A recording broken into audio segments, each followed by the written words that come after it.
That's where all the money comes from.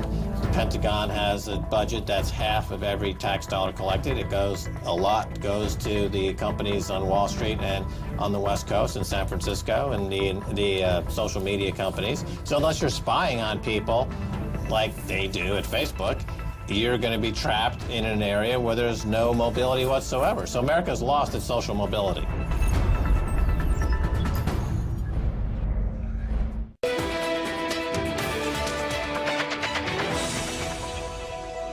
Welcome back to the programme. Malaysia wants cooperation with Russia in investigating the downing of Malaysia Airlines flight MH17 over eastern Ukraine. That's according to the Malaysian Transport Minister. His comments came following talks between Malaysia's Prime Minister and the Russian President on the sidelines of an ASEAN-Russia summit. RT's Daniel Bushell reports from Sochi.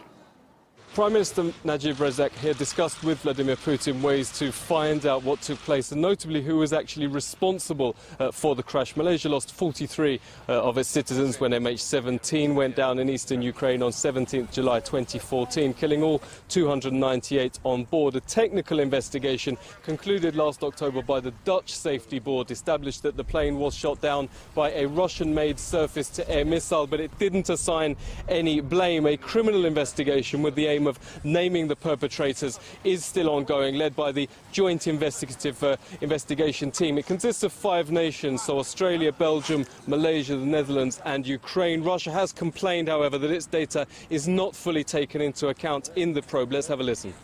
Russia repeatedly invited Dutch investigators to take part in those efforts, but the Dutch Safety Board, just like the Joint Investigation Team, have shown no interest in such collaboration.